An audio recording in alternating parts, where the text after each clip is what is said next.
un proyecto de resolución para expresar la más enérgica condena al hecho. Y añadió: ratificamos nuestro compromiso con el respeto por la democracia, memoria, verdad y justicia. En la misma línea, se manifestó también la concejala peronista de Rosario, Norma López, quien pidió que tanto la Cámara de Diputados como el Gobierno Nacional deben actuar sobre los legisladores nacionales que visitaron a genocidas que cumplen condena por robos de bebés, torturas y asesinatos durante la última dictadura militar. No importa el partido político al que pertenecen. Sanción ejemplar ya. Y agregó que los argentinos somos reconocidos mundialmente por nuestra historia política en materia de derechos humanos. No retrocedamos ni un paso hacia atrás, los genocidas presos en cárcel común. Por su parte, Rocío Bonacci reconoció ayer, a través de un escrito, que la única motivación que la llevó a realizar dicha visita, de acuerdo a los términos en los que se le cursó la invitación a participar de la misma, fue la de tomar contacto directo con el sistema penitenciario federal y constatar concretamente la situación actual del referido complejo. Tal vez no lo sepa, pero los jueces federales tienen como tarea encomendada recorrer los distintos penales con presos federales de todo el país para dialogar con cada interno y recabar información sobre la situación en cada lugar de encierro.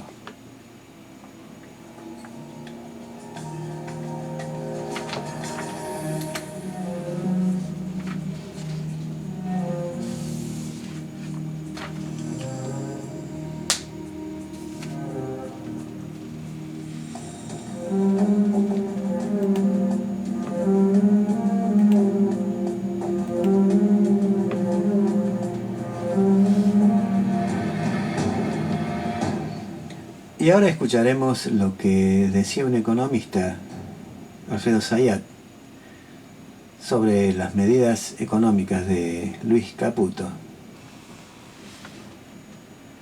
Diciendo a un sector sensible, que es el que paga impuestos, perdonen, los voy a cagar. Y le dice, teóricamente, es a quienes son es su base electoral. La estrategia mesadinerista que está teniendo está fracasando.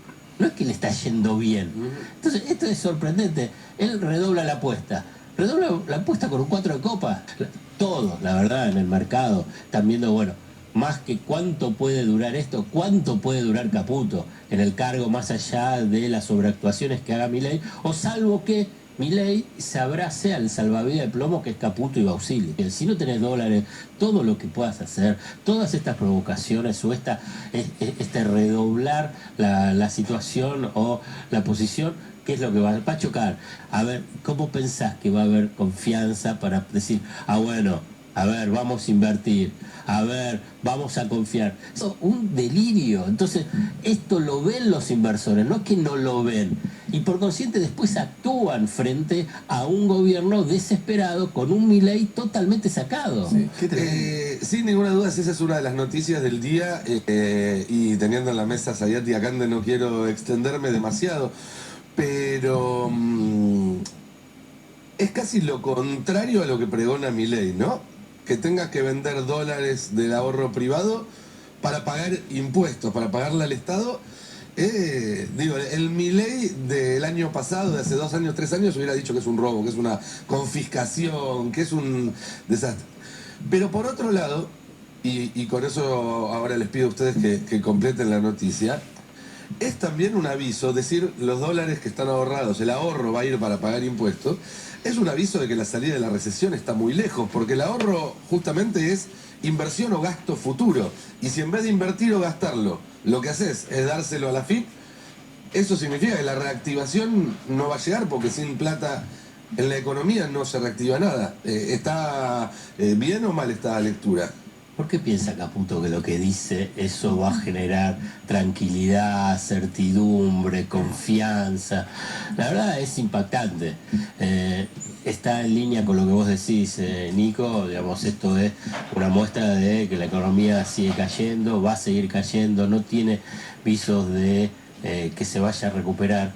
Pero además le está diciendo a un sector sensible, que es el que paga impuestos, porque no todos pagan impuestos, porque está hablando de ganancias, bienes personales que vienen, digamos, clase media alta, es decir, perdonen, los voy a cagar. Y le dice, teóricamente es a quienes son es su base electoral, ¿no? Eso, en el supuesto caso que pase, ¿no?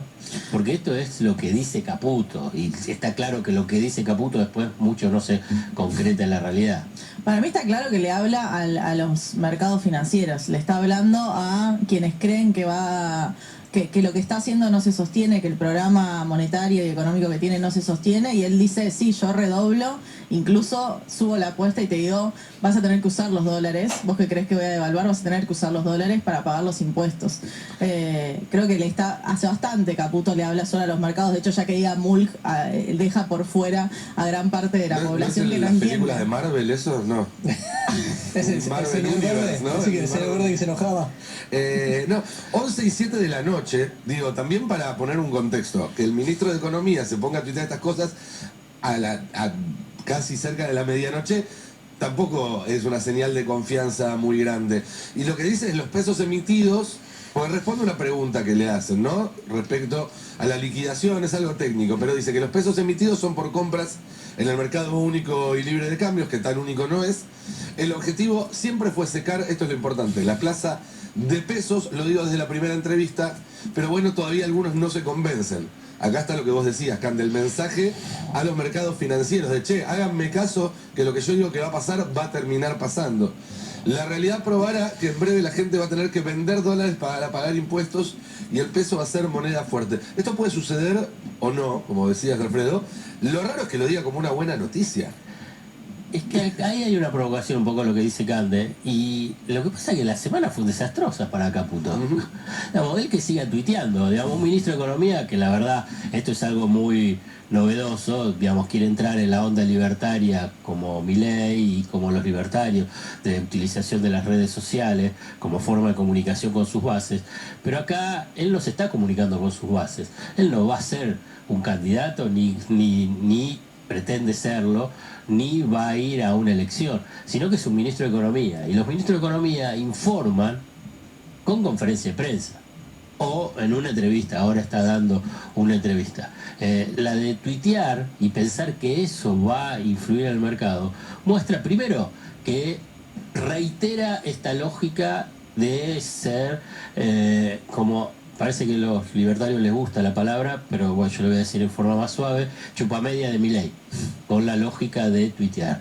Segundo, es que la estrategia mesadinerista que está teniendo está fracasando. No es que le está yendo bien. Entonces, esto es sorprendente. Él redobla la apuesta. Redobla la apuesta con un 4 de copa en el truco. Y si fuese en el póker, con un par de figuras, nada, digamos. Esto es un punto central. Sí, un financiero me dijo, se para como si tuviese una bazuca y se van a dar cuenta que tiene una pistola de agua, digamos, ¿con cuántos dólares puede responder? Y creo que respondió el mercado, ¿no? Más abajo de 1.300 pesos no está pudiendo llevar las brechas, por más que está vendiendo dólares en el mercado mayorista. O sea, hay parte de las reservas del Banco Central que sostienen los pesos de nuestra economía que están siendo usados para mantener la brecha con el contado con liquidación en 1.300. ¿Para qué? Porque la intervención en el mayorista es algo que han hecho todos los gobiernos. El tema es para qué lo haces, cuál es el objetivo de eso. Si es simplemente para que te crean e iniciar un nuevo ciclo de endeudamiento, no tiene mucho sentido rifar nuestras reservas para eso.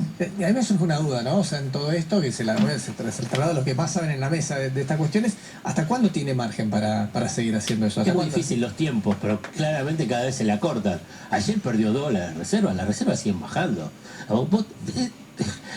Me sorprende porque quiero tratar de buscar las palabras y que no sean palabras de bar, pero la verdad es increíble lo que está haciendo este hombre. Primero ¿Y haciendo palabras de bar cómo sería? No, es un desastre en términos financieros, desastre del nivel de endeudamiento que está generando para el Tesoro.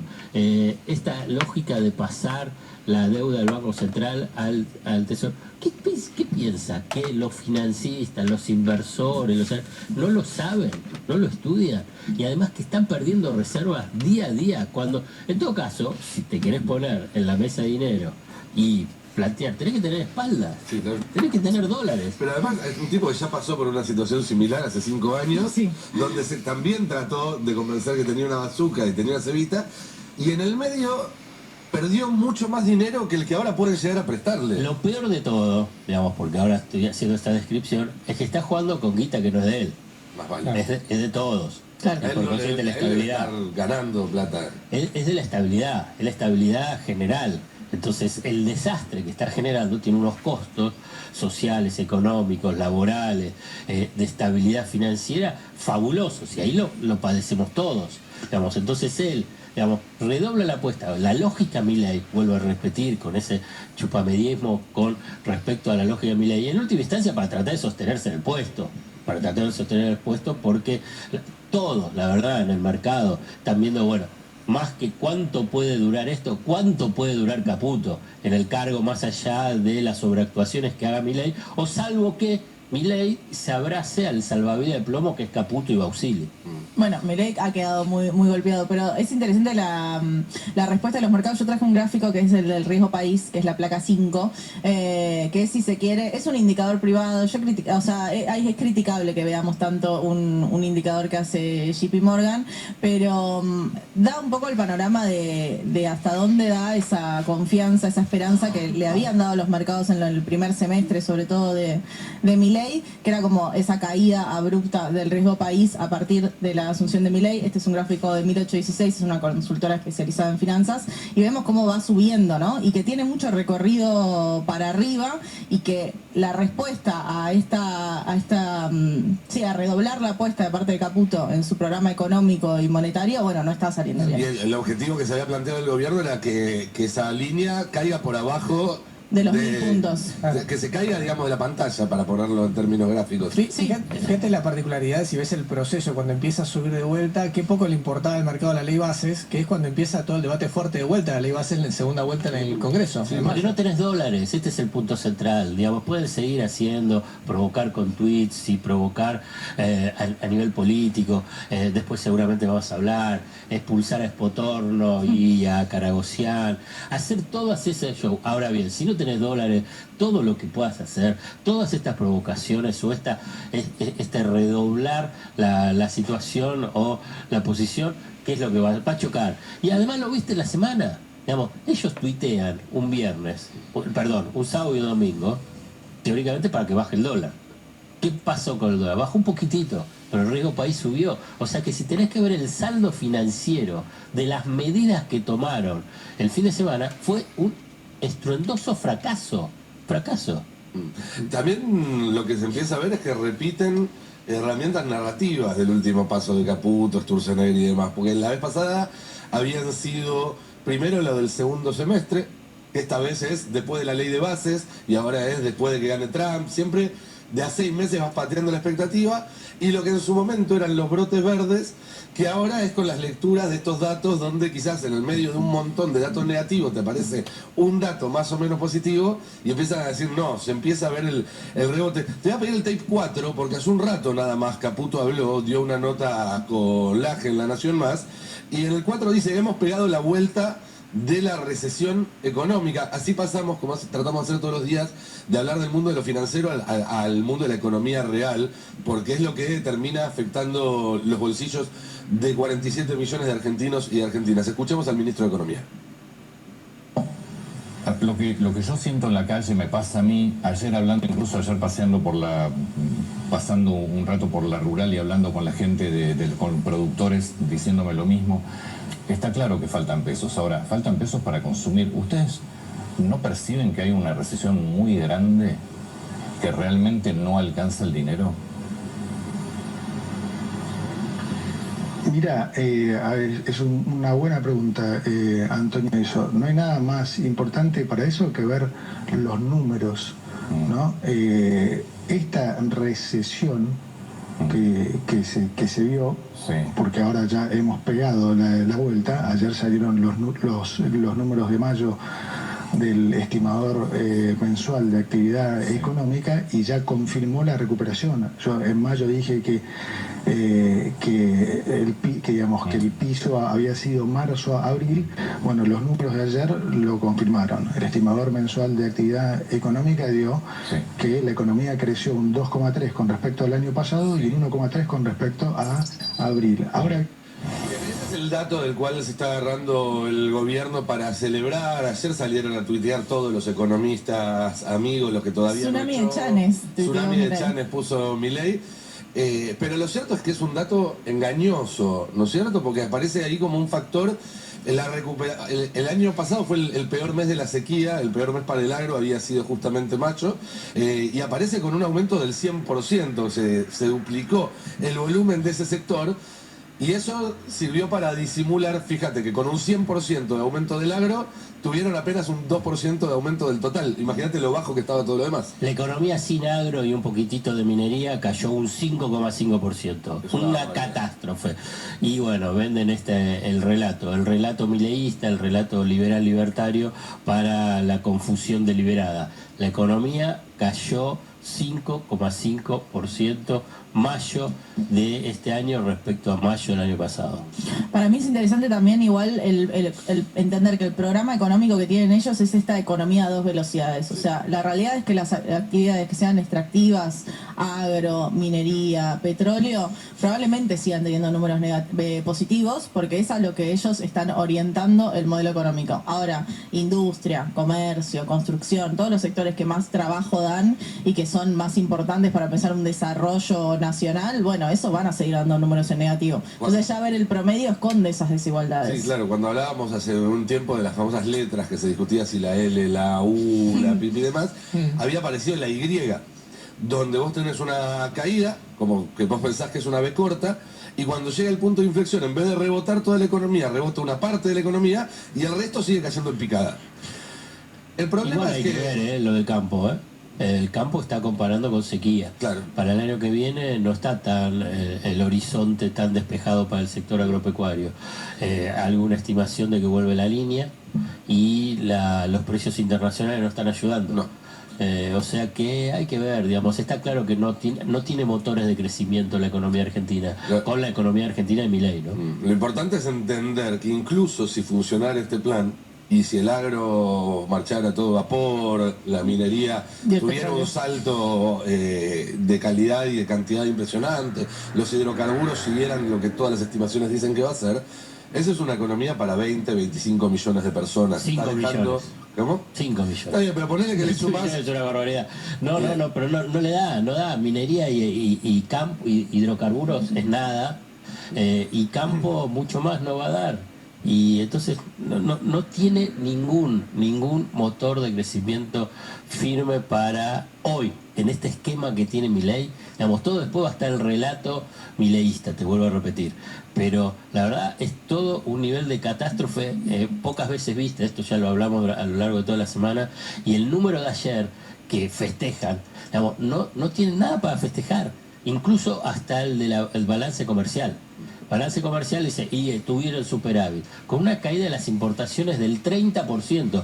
¿Qué significa para la economía argentina, muy dependiente de importaciones para el crecimiento industrial, como también para consumo? Que te caiga el 30% con respecto al año pasado, lo que implica es precisamente que la economía está en una profunda recesión hasta depresión. Que decidieron ir por los dólares. Esto es lo que llaman ellos la dolarización endógena, ¿no? O sea, el propio Emilio Campo, que era uno de los supuestos en ese momento números puestos para hacer el equipo económico y que después quedó en el camino como tantos otros y que venían con el plan de la dolarización, decían esto. El problema es cuántos dólares hay en el colchón acá en la Argentina también, porque hay muchos dólares que no están acá en la Argentina, no están afuera, están en el exterior. Sí, hay, digamos, si es para... El dato que da Villarreal es cierto. O sea, la Argentina insólitamente es después de Estados Unidos, es el segundo país con más billetes de dólar en circulación. Sobre todo dólar per cápita. Y sobre todo dólar físico. Sí. No es lo normal. Es muy insólito, pero es así hace muchos años. Sí, no, pero yo traslado a lo que recién planteaba Nico, el grueso de la población, o ¿cuánto tiene esos dólares abajo del bolsillo? ¿30% de la población? No sé, pero sí un montón. Ven el tuit de Caputo y dicen, yo no tengo dólares para vender y pagar los impuestos, tampoco tengo pesos. Muchos vendieron también en enero, febrero ya. Claro, pero ¿cuánto pudieron comprar dólares en el último tiempo? No Sí, está a mí me bien. parece clave volver a lo que decía Alfredo hace un rato, porque sin ser economista, pero ya habiendo pasado por varias de estas, lo venimos diciendo. Tiene un solo quilombo el gobierno que no tiene dólares. Y de afuera no confían en que los tenga. Entonces no confían en que vaya a pagar las deudas que tiene que pagar. Y como para obtener dólares, el otro día justo nos decía Javier Tineman, claro, tenés una forma rápida y brutal de tener dólares que es devaluar. O sea, metes una devaluación, por lo menos te liquida el campo y algún dólar. Algo. Ese es vas a- el plan Sturzenegger. No lo sé, Lo que pero le está diciendo. pero todo el plan económico hace que no tenga dólares. Entonces, esto que decía Alfredo, que a mí me parece clave, el relato de inventar, que peleas, que tweets, que quilombo, solamente distrae del único quilombo que la gente que sabe de esto ya lo sabe. Claro. O sea, nadie se come la vuelta de que porque Teddy Karagossian renuncia a un consejo asesor inexistente, ese es un problema para el gobierno. El problema del gobierno es que no tiene dólares. Y Karagossian, más allá de lo que circuló, estaba hablando por los industriales. O sea, que venimos siguiendo los números con Cande, la caída es monstruosa, 40% de caída en autos, 40% de caída en muebles, caída de todo el sector industrial, que te puede generar dólares también, pero no está dentro del esquema.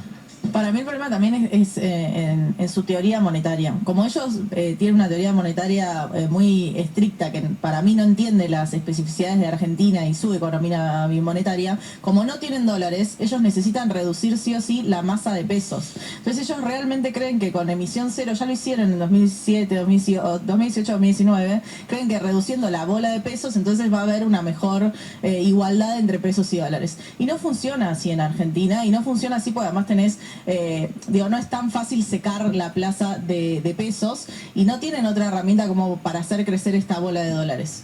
Y está el factor además de que Argentina es un país que tiene por delante vencimientos de deuda que exceden en mucho a la capacidad de pago actual. Con lo cual, la idea de que el dólar está barato no te la vas a sacar nunca, porque sabes que si no cambia algún factor de la ecuación, el día de mañana esos dólares van a ser escasos. Para este gobierno es fundamental, y dentro de las lógicas de lo que son los planes neoliberales, es que haya confianza, ¿no? Esto es lo que insisten una y otra vez, es que ellos sí generan confianza. ¿Confianza en quiénes? Confianza en los grandes inversores, confianza en los que están, el mundo empresarial, para la inversión productiva y fundamentalmente para la lógica financiera, para que entren dólares, los dólares financieros. ¿Qué piensan? Obviamente que está la respuesta, es una retórica, ¿no? Que si tienen a un presidente que primero tuitea o habla un sábado, un domingo a la mañana, después tuitea el ministro de Economía, el secretario de Finanzas, después echan a Fausto Espotorno, y además después tuitea, y también a Karagossian, y después tuitea diciendo que el tipo, Milei, el presidente de la Nación, diciendo que Espotorno, sin mencionarlo, estaba robando información, Sí. y que Karagossian era un prebendario. Lo vi. Y después sale Caputo con este tuit que antes dije, ¿qué piensa? Lo único que puedo pensar es, estos están desesperados, digamos, están en una situación, están acorralados, entonces lo que muestran es desesperación. ¿Y qué es lo que refleja? Que Milei como presidente, ya no solo también como ministro de Economía, como presidente, cuando se le presentan complicaciones, reacciona totalmente sacado.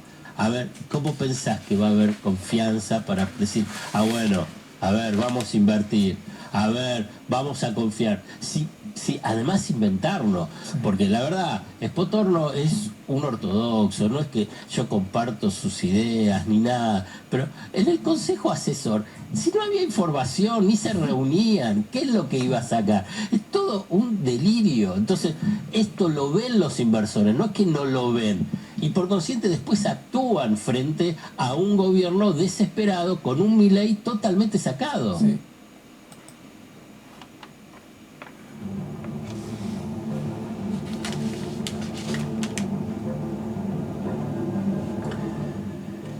El Fondo Monetario Internacional y el proteccionismo económico.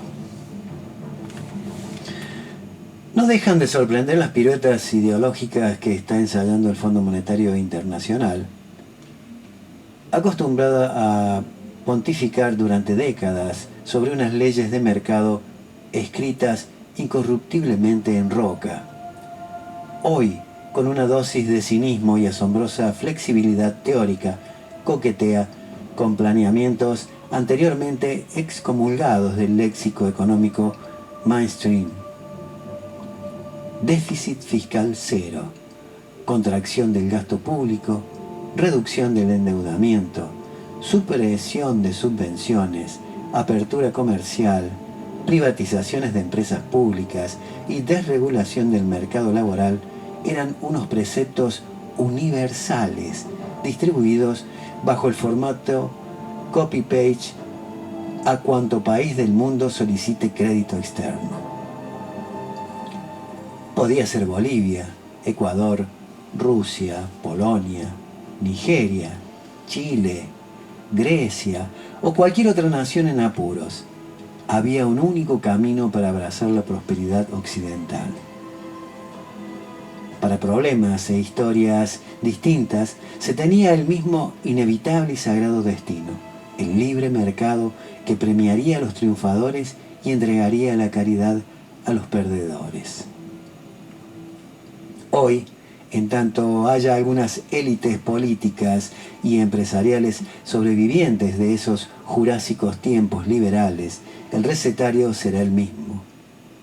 Pero los del Fondo Monetario Internacional no son tontos. Saben que ese anacrismo solo es apetecible para algunos fósiles extraviados en África o Latinoamérica. Comprenden que en el resto del mundo, especialmente en los países que son miembros de las economías avanzadas, el viejo vademecum de mercado ni funciona ni seduce a millones y millones de votantes enojados con la desigualdad y la humillación de ser los perdedores. Ante la guerra comercial iniciada por Estados Unidos contra China desde el año 2018 y que tiró al basurero de la historia la muletilla de la eficiente asignación de recursos del mercado global, el Fondo Monetario Internacional acuñó el atractivo concepto de fragmentación geoeconómica, un eufemismo para aceptar que los tiempos del libre comercio mundial habían terminado para dar paso al comercio de amigos. La seguridad nacional de las grandes economías occidentales se ponía por encima de su ineficiencia productiva respecto al gran taller mundial de la China. Ahora, el 2024, acaba de publicar varios textos de antología equilibrista. El proteccionismo, que hasta hace una década era considerado un desvarío preeconómico, ahora luce el reconocimiento fondo monetarista y es presentado como la nueva tendencia económica mundial que ha regresado con fuerza. En un documento titulado The Return of Industrial Policy in Data, enero 2024, e Industrial Policy Coverage in IMF Surveillance, febrero del 2024, el Fondo Monetario Internacional intenta mezclar las viejas machaconerías de mercado con el nuevo léxico de intervencionismo y subvenciones estatales que ya se han convertido en irreversibles. Por prurito verbal, el Fondo Monetario Internacional no se aferra al concepto de proteccionismo, lo que sería ya casi una abdicación moral, y prefiere referirse a las industrial policy o políticas industriales. Lo interesante del último documento es que establece lo que el Fondo Monetario Internacional tiene que hacer frente a esta indeseable realidad ascendente. Inicialmente, el Fondo Monetario Internacional define las políticas industriales como intervenciones gubernamentales específicas destinadas a apoyar a empresas, industrias o actividades económicas nacionales para lograr ciertos objetivos nacionales, económicos o no económicos, y se aplican mediante múltiples mecanismos a favor de empresas públicas y privadas, los subsidios, por ejemplo, a los carburantes y la energía eléctrica, las donaciones económicas directas, préstamos estatales concesionales, reducción de impuestos, inyección de capital gubernamental, impuestos a las exportaciones, subsidios a la exportación, alivios a las cargas sociales, restricciones a la transferencia tecnológica, restricciones de contratación en obras públicas, requisitos de contenido local a productos comercializados, etc. A estas alturas, los liberales jurásicos se estarán revolcando en el piso al ver juntas tantas ofensas a la libertad económica. Pero si ese es el nuevo lenguaje del Fondo Monetario Internacional, y no se trata de un exceso verbal, sino de una realidad. Como se ve en un gráfico, este tipo de intervenciones estatales que ya comenzaron a aflorar tras la crisis del 2008 se han disparado en los últimos años. De cerca de 200 a inicios del año 2000, a 3.500 el año 2022 y cerca de 2.800 en 2023, según el Global Trade Alert.